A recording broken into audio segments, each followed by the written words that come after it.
Jesús Pérez de Revolución 3.0.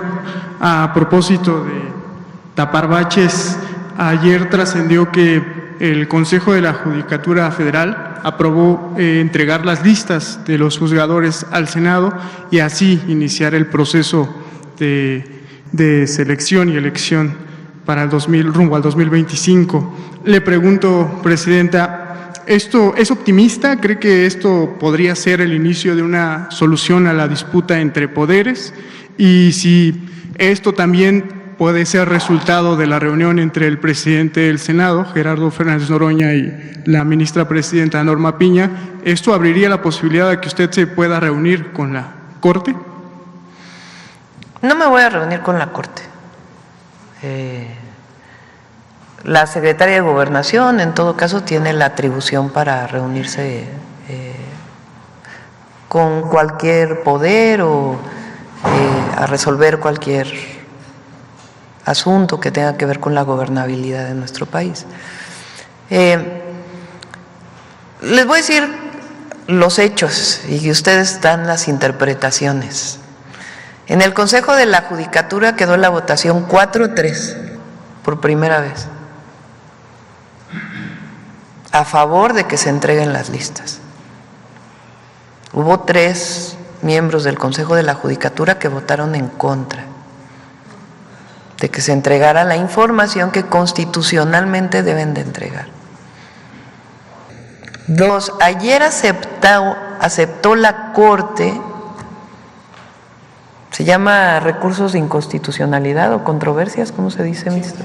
Acciones de inconstitucionalidad de partidos políticos.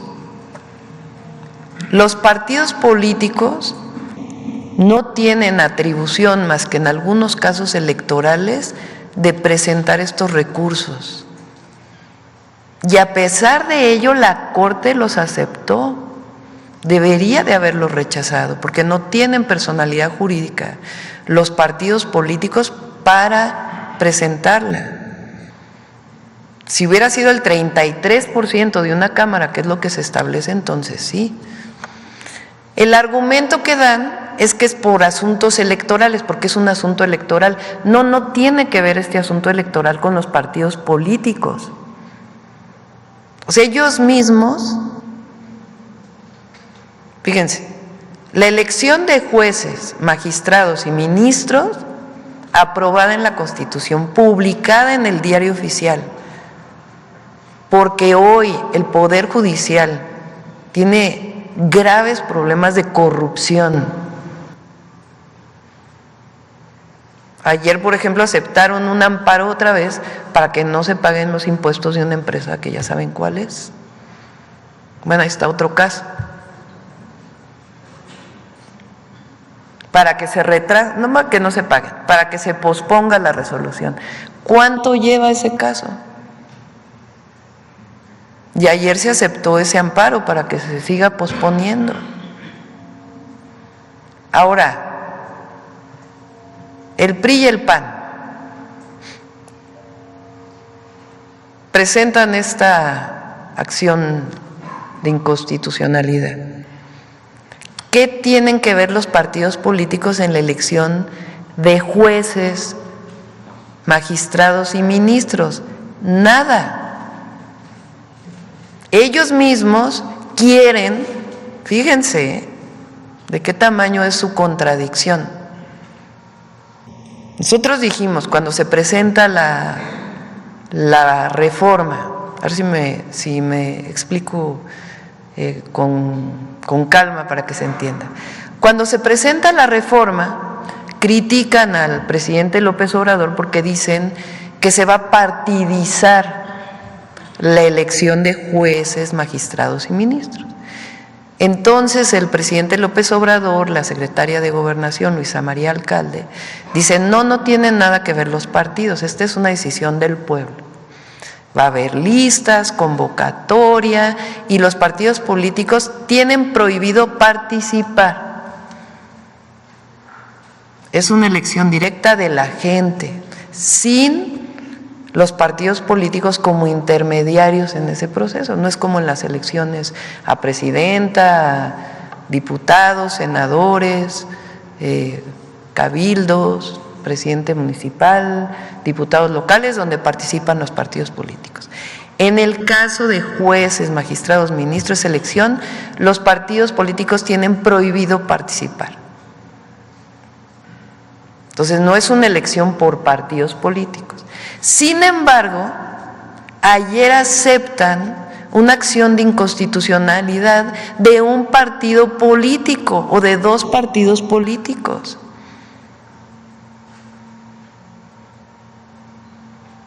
Entonces, así de que digan, bueno, que no. Entonces, el llamado es que acepten que ya hay una reforma constitucional, que no va a haber retroceso en la elección de jueces, magistrados y ministros, por una razón, porque es una decisión del pueblo de México.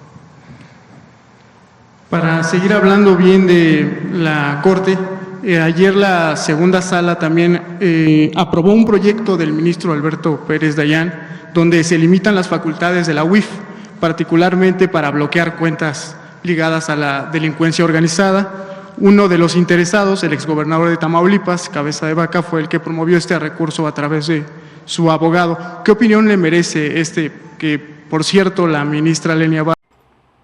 Jueces violan división de poderes al otorgar amparos contra reforma judicial.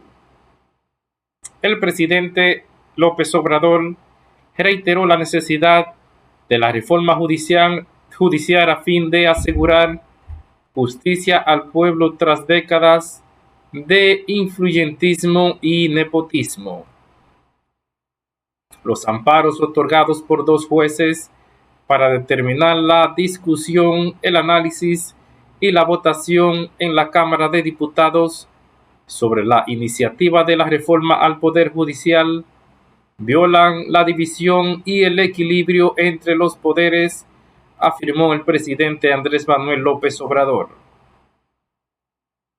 No quieren que elijan los mexicanos, los ciudadanos, a los jueces y en su desesperación, además actuando de manera irresponsable y contradictoria, se atreven a promover acciones que invaden las facultades del Poder Legislativo, pero además violan la Constitución.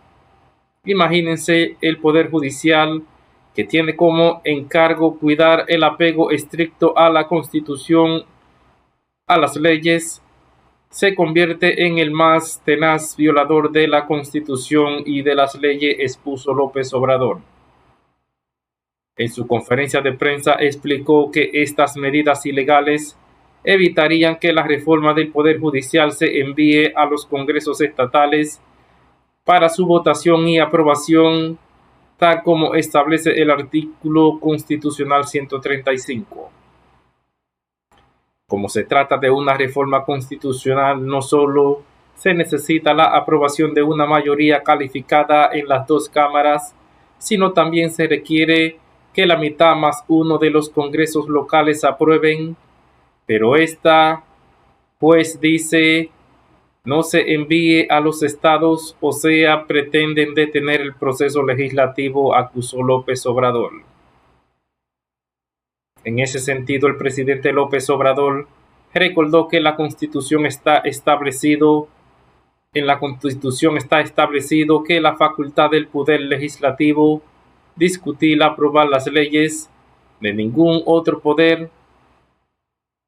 Asimismo, expuso que el artículo 61 de la Ley de Amparo determina que los juicios son improcedentes contra adiciones o reformas a la Constitución. Por todo lo anterior, el titular del Ejecutivo Federal reiteró que es necesaria y urgente la reforma al Poder Judicial a fin de asegurar justicia al pueblo tras décadas de influyentismo y nepotismo.